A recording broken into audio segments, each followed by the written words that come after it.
Rio de Janeiro ele foi capital da colônia, município neutro da corte e depois Distrito Federal, até 1960, quando a capital vai para Brasília, naquele processo de interiorização do desenvolvimento nacional. Agora, nesse período todo, claro, a área original é exatamente esse centro.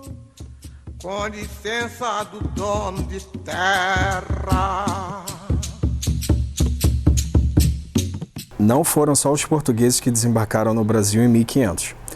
O Porto do Rio de Janeiro recebeu também milhares de escravos vindos da África. E a capital de uma colônia e de um país independente com uma produção escravista muito forte. Então a produção cafeeira do Vale do Paraíba foi talvez o espaço, o processo econômico que mais atraiu, mais teve necessidade de africanos escravizados trazidos para cá.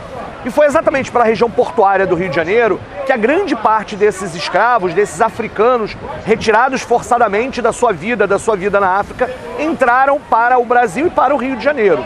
A região portuária, portanto, carrega a marca da escravidão em vários dos seus pontos, em vários dos seus locais. É lá que está, por exemplo, o cemitério dos Pretos Novos, verdadeiras valas comuns onde se colocavam os corpos daqueles escravos que, por conta das condições horrorosas da travessia do Atlântico, muitas vezes morriam assim que chegavam aqui.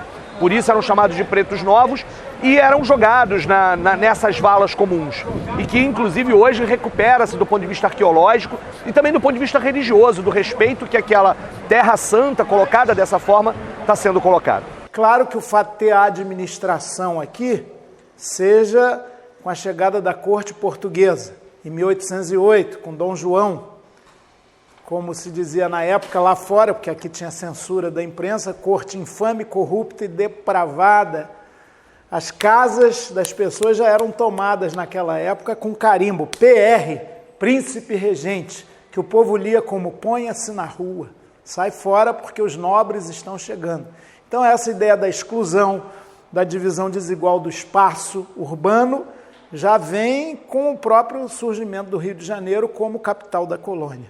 E muitas dessas revitalizações procuravam apagar esses sinais da presença negra, né, no Rio de Janeiro. Apagar, por exemplo, o próprio cemitério dos Pretos Novos, ficou desconhecido o local exato dele durante muito tempo, ou apagar o significado da própria Pedra do Sal, como um local, inclusive, onde grandes sambistas, até no início do século XX, se encontraram e ali, né, reuniam e falavam e cantavam as suas composições. Na subida do Morro da Conceição encontra-se uma pedra, no Largo da Prainha, que foi o primeiro nome da Praça Mauá. Na época, o mar banhava o local e por ali era escoado o sal que chegava da Europa. O descarregamento de sal foi substituído pelo comércio de escravos até a abolição. Aqueles que recebiam as cartas de alforria decidiram se instalar na região, atualmente os bairros da Saúde, Gamboa, Santo Cristo e o Morro da Providência. Com a difusão dos costumes, danças e músicas negras, a região é considerada por historiadores como o berço do samba e do carnaval carioca. A fim de que os negros pudessem cultuar suas divindades, foi criada uma religião matriz, o candomblé, fazendo referências aos santos da Igreja Católica. À medida em que, por exemplo, o cais do Valongo se transforma no cais da Imperatriz, né, no século XIX, numa tentativa já de apagamento, de colocar ainda mais para dentro, para o interior, para uma parte ainda maior, a questão do embarque e desembarque de escravos, de africanos, era o tempo inteiro essa marca do apagamento dessa memória negra. Quando, por exemplo, o prefeito Pereira Passos, no início do século XX, ele faz a modernização do Rio, que, segundo alguns, não podia continuar, já que o Brasil republicano ingressava na era capitalista. O Rio de Janeiro, capital, não poderia continuar com aquele aspecto de povoado africano. Assim como se perseguia os capoeiras e os batuqueiros, resolveu-se também limpar a cidade, fazer o chamado bota abaixo, derrubar os cortiços. E o povo, o que ele vai fazer? Subir a grimpa dos morros. O Morro da Providência, por exemplo, que era o Morro da Favela em função do nome de uma plantinha, de uma fava que tinha ali abundantemente. Também muitos que foram lutar lá contra Canudos, as tropas do Conselheiro, no século retrasado, no interior da Bahia, quando voltam soldados, não têm condições de de vida adequadas, os seus cortiços estão em processo de demolição e vão subir e morar nesses morros aí do centro do Rio de Janeiro. Ali também estavam as principais barricadas da Revolta da Vacina, uma revolta que em 1904 movimentou a cidade do Rio de Janeiro. E lá naquela parte, inclusive, ficaram as barricadas em que a polícia ficou impedida de entrar durante mais de uma semana, e lá estava, portanto, o mítico e heróico Prata Preta à frente das barricadas da Revolta da Vacina, uma revolta contra o autoritarismo do governo, contra o descaso da exclusão, inclusive, do centro da cidade e desses trabalhadores que estavam sendo excluídos.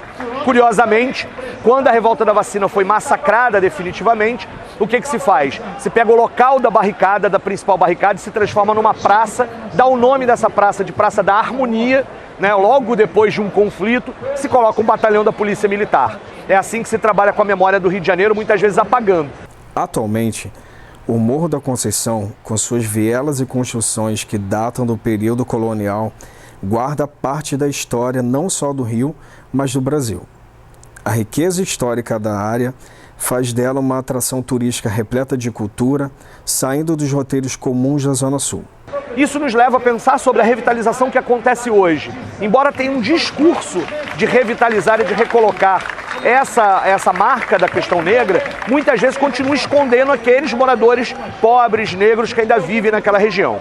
Agora se fala em revitalizar o centro do Rio dentro de uma tendência mundial que é renovar os centros históricos das grandes cidades e torná-la, sobretudo, um espaço também de moradia. Mesmo do ponto de vista da moradia, as torres que se erguem estão voltadas para o que chamam de gentrificação da sociedade, ou seja, de novo, os pobres são excluídos e os que têm mais poder econômico é que vão habitar aquela região, que vai ser uma região de altos negócios.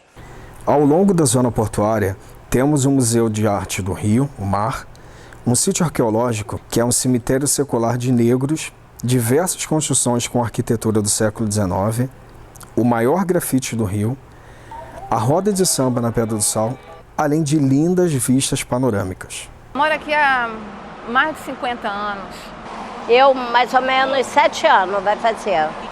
Moro aqui na Saúde há 35 anos. E uma região que foi completamente abandonada, uma região importante da nossa história, né?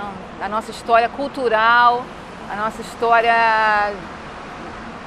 do Rio de Janeiro, né? Que é um patrimônio histórico, né? Assim, em matéria da educação, né? Para eles conhecerem o que foi o Morro da Conceição, o que foi a Praça Mauá. Na época que eu vim para cá não era tão bom quanto hoje, depois do saneamento básico. Melhorou muito assim quando chove, hoje não tem mais aquelas enchentes.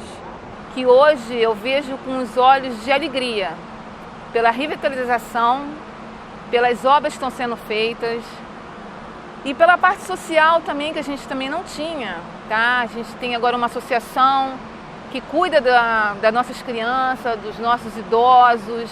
Acredito que vai ficar melhor devido a essas obras que estão fazendo, eu creio que vai melhorar muito. É claro que teve um caos, né? Muitas obras, isso vai trazer transtorno para todo mundo, mas a maravilha que vai ser com nossos museus, com a nossa cultura, né? Com o nosso aquário e com toda a parte náutica também, que vai ser revitalizada, novas indústrias estão vindo para cá, novos comércios, novas culturas, novas pessoas. Então eu estou achando isso muito importante e eu estou muito feliz por causa disso. Tem muitos eventos nos finais de semana. Para as crianças também melhoraram muito, tem mais coisas assim para a gente visitar, tem um museu, tem a Praça Nova que fizeram. Ainda tenho muito que conhecer, muito que aprender, né? Vou ter o que passear, o que eu ver aqui ainda. Acredito, né? Se Deus permitir. É fundamental que os elementos da cultura sejam resgatados e por isso movimentos sociais, movimentos culturais que pensem, que pesquisem, que se aproveitem das pesquisas que estão sendo feitas para retomar isso, para relembrar a população que lá passa que aquela é uma região de atuação negra, de uma história negra, de uma história africana, de uma história escrava, de uma história de luta fundamental. E é claro, as atividades culturais como o samba, como a capoeira, como o jongo, são absolutamente fundamentais. A Pedra do Sal hoje é um lugar, inclusive, dessas manifestações. O Bloco dos Escravos da Mauá já há 15, 20 anos fazia atividades ali no Largo da Prainha. Tudo isso muito antes de falar na revitalização. Então o Porto Maravilha está vindo aí, mas essa maravilha não vai esconder as mazelas de um processo de relação urbana onde quem tem, fica, pode, mora bem. E quem não tem é excluído, mas isso gera muito conflito social. É esperar para ver. Com licença do Curiandamba, com licença do Curiacuca, com licença do senhor moço, com licença do dono de terra. Com licença do Curiandamba, com licença do Curiacuca. Nosso papel como historiadores, como professores de história, é exatamente recuperar essa memória, pensar a história a contrapelo, lembrar que os trabalhadores, os negros, os pobres têm uma história muito bonita de resistência e luta para contar, incluindo a região portuária. Com licença do senhor moço, com licença do dono de terra. Com licença do Curiandamba, com licença do Curiacuca.